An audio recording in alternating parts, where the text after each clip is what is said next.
Hey folks, how y'all doing today, parents? Olay Shorunke here with Ladding Your Success. We got the crew here, and we have some wonderful questions that our parent liaison, Esther, has been searching the interwebs and social media, looking for actual real-life situations and problems that families are going through right now. And we're going to use our framework, our Be No Do framework. We're going to use all of our experience to help parents out with some of these situations, okay? So, first question says, I'm wondering if parents in this group have figured out how to make their student feel better about doing community college and then transferring to their desired college. It's been hard on my son with all his buddies' plans. It's been hard on my son with all his buddies with plans to start college this year, and painful for me not to be able to gamble on him doing the same and it working out. So, folks, got a situation here where parents concerned about her son. He's starting in community college while all of his friends are probably at four-year colleges or universities. He doesn't want them to feel out. Doesn't want them to feel that he doesn't want to be down on himself. So what are some things you guys have for that parent for that student? Man, I'm gonna throw some things out there. I know Dr. Crawford has some. Number one, the quality of the educators. A lot of times when you go to community college, these educators are not only qualified academically, they're qualified in experience. So sometimes you got a tenure track professor who basically, they got their PhD, they were a teacher's assistant, and so all of a sudden they got that tenure track position because they wrote good grants or they did something like that, you know what I'm saying? Whereas you got professors who are, to me, a little bit better qualified by their life experience, that they actually went out and they did that thing that they studied, and then they came back to teach.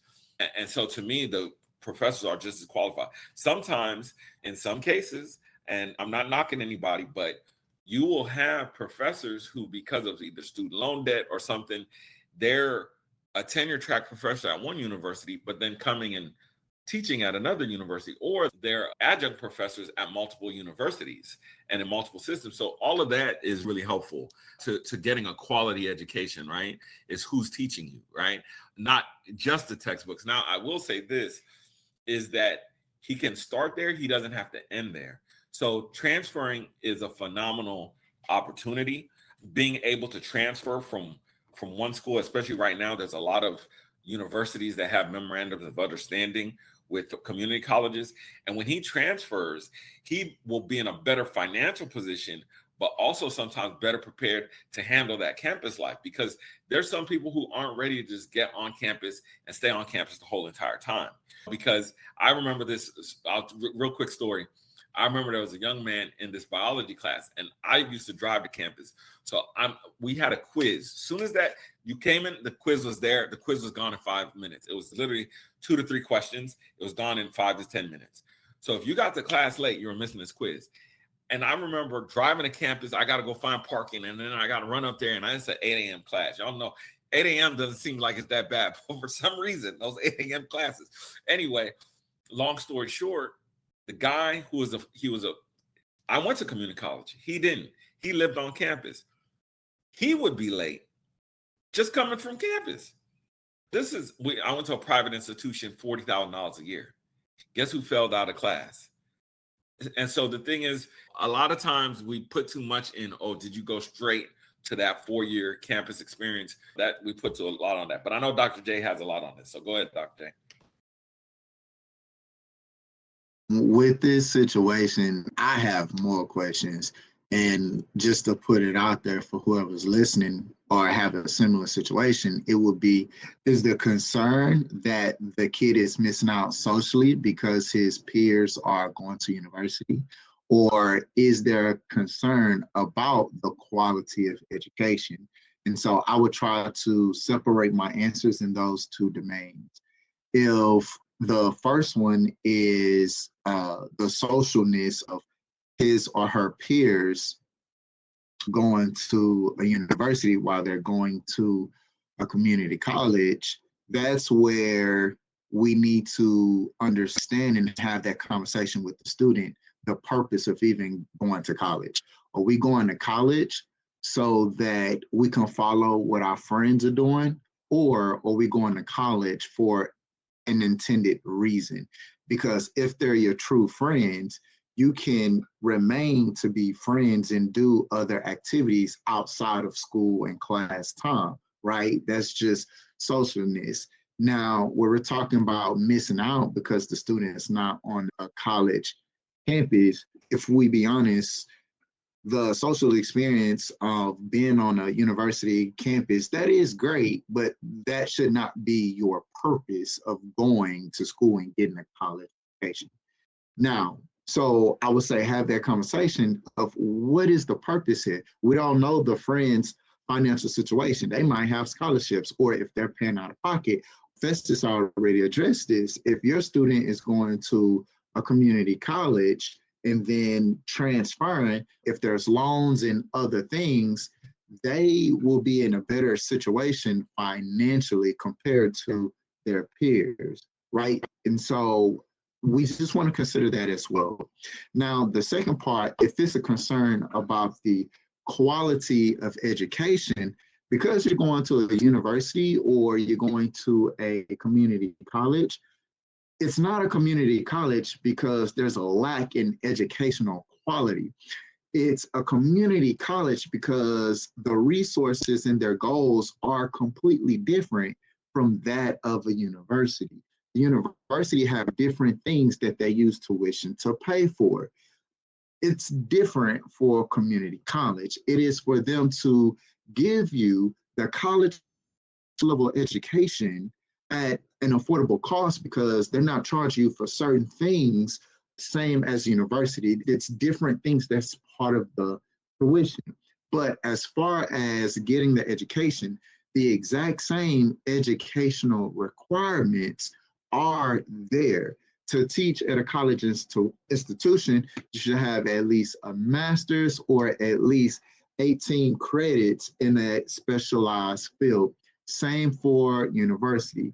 University, they do have professors that are doctors, but they go on a different system with tenure and things of that nature, and that's putting in work and so on and so forth. But it's not a lack in quality. It is a way for you to get that education locally to accomplish whatever your goal is. And also, you want to think about most community college stop at 2 years, whereas the university, they have bachelor degrees compared to associate. So that's why it's different. It's cheaper because you're paying for a different experience. Man, thank you all so much. So wonderfully said. I love those explanations for these parents and these students. I took a couple notes as you all were talking, just coming up with my own ideas. I don't want to take up too much time, but first thing that came to my mind was maturity for the young man. Maturity in the sense that you by the time you graduate from high school, you are what they in the country and the culture would consider to be an adult. And there's just going to be more that's expected from you. And you just have to learn you have to accept that. You don't have to accept that, but it is your current affair, right? It's the current affair. It's the state of the union in a way in your life, right? In regards to you not being able to be around your friends as much, yes, that's true. You're not around your friends as much, but you're very fortunate because you're living in a time where you can be more interactive with them and see them way more than I did when I was in high school. Also, in regards to the parents having tough conversations, I think both of y'all mentioned this. If you can't afford it, you have to lay it out and say, look, I know I would love for you to go to the school with your friends, but we can't afford this.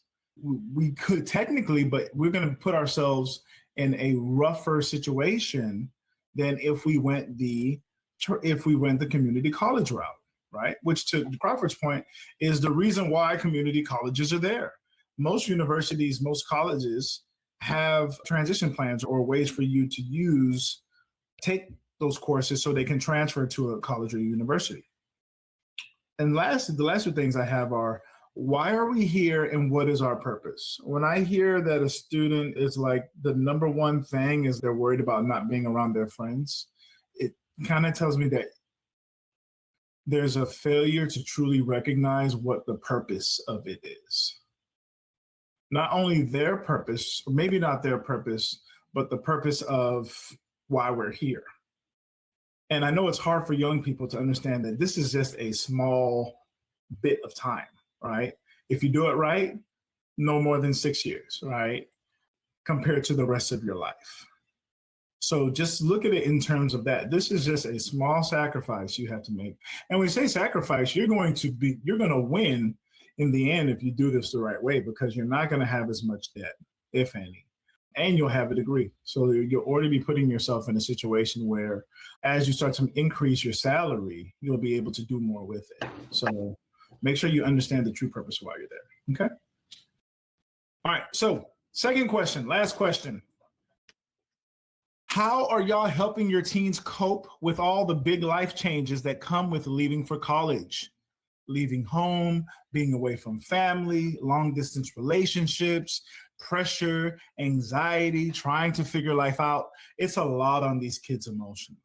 So a parent wants to know, how are other parents helping their teens cope with all the big life changes that come with leaving for college? What are you guys' advice for those parents looking for help with that?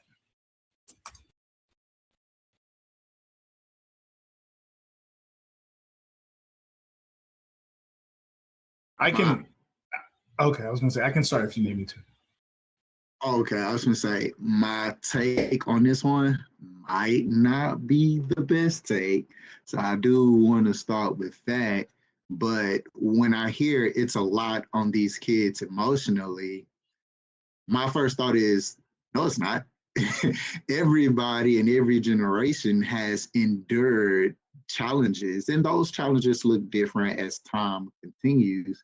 But I think that's where we help our students as early as possible when they're kiddos to regulate their emotions and have the conversations and give them a safe space to show them how to deal with certain challenges that come up in their life, such as long distance relationship. Okay, this might not be ideal, but let me help you develop resilience to persevere through this situation in this time of discomfort. You might not like the possibility of a long distance relationship, but that is the situation. So we have to learn how to manage those emotions and still be productive. Okay, how to deal with pressure. There's plenty of people, I'm pretty sure the parents who even had this question experience those exact same things: pressure, anxiety, and other things emotionally. It's learning those tools to cope and deal and have grit and resilience, right? So when pressure is, okay, what kind of pressure do you have, depending on whatever pressure it is, whether it's social pressure, academic pressure, all right, social pressure, peer pressure, okay, having self values. Hey, you don't have to make decisions based on what other people think. If it's academic pressure, how can we come up with a plan to properly execute so that we can be more intentional? Anxiety. Okay, to deal with anxiety. Now, this is where we have some religious beliefs in there. Okay, if you believe in God, how about we stop focusing on anxiety? Because anxiety are things that's built on the future in which we don't have any control over. And so if we pray or whatever a person's faith is and kind of trust and lean that on there, as well as praying or meditation and things of that nature, there are tools that are out there that can help a person try to better manage their anxiety, because I do know that can be a serious thing that people do deal with.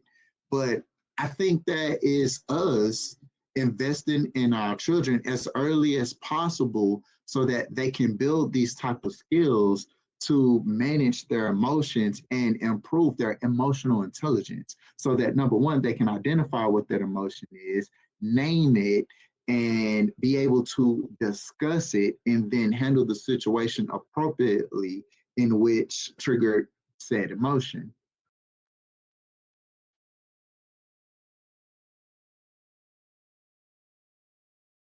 Man, I think what's the saying? The saying is stay ready so you ain't got to get ready. And I think that for parents, you should always be preparing. And again, my life experience is very different, but I'm very grateful. You should always be preparing your child for life without you, or life without you being present. And so to me, that was something I think my parents did. And for decades, I could think back about the things that they were telling me that didn't make sense in the moment, but made sense later. And that goes for everything: personal responsibility, taking care of your clothes, how you wash your clothes. Can you fix yourself something to eat? Can you get a doctor's appointment, go to a clinic? All of those things that matter to life on campus, but also decision making. How do you pick your friends? Who do you choose to spend time around? Why do you, those things matter as well. Absolutely, absolutely, man. Such a powerful point here. And y'all have already hit the nail on the head there so wonderfully. So thank y'all so much. Once again, thank you to Esther, our wonderful parent liaison, for going out there, digging through. She's been crate digging on the interwebs, looking for the biggest issues, concerns, questions for parents as they transition with their students from high school to post-secondary education and life. So once again, thank you, Esther. And for everyone out there listening, please make sure you like, subscribe. Parents, we have stuff for you. Students, we have stuff for you. Educators, we have stuff for you. We have beta testing right now going on for the LYS app version 2. Looking forward to that. If you have any questions, or if you'd like to join in with that, please comment and let us know so we can get you started on that. For Dr. Jamar Crawford, I'm Olay Shorunke. Thank you so much for listening to Parents Questions on Laddering Your Success. Festus, go ahead and hit us with the phrase that pays. Okay, real quick for the phrase that pays, listen up, y'all. We got a scholarship webinar coming out and we want you guys there. So if you're trying to figure out how do I get scholarships, or you're trying to figure out alternative ways for paying for school, we got you. Okay, I believe it's August 26th. It's coming out. Y'all better be ready and be there. Okay, so listen, there are legitimate excuses for not going to college. There's no legitimate excuse for not getting an education. Thanks for tuning in. We're going to see you on the next episode.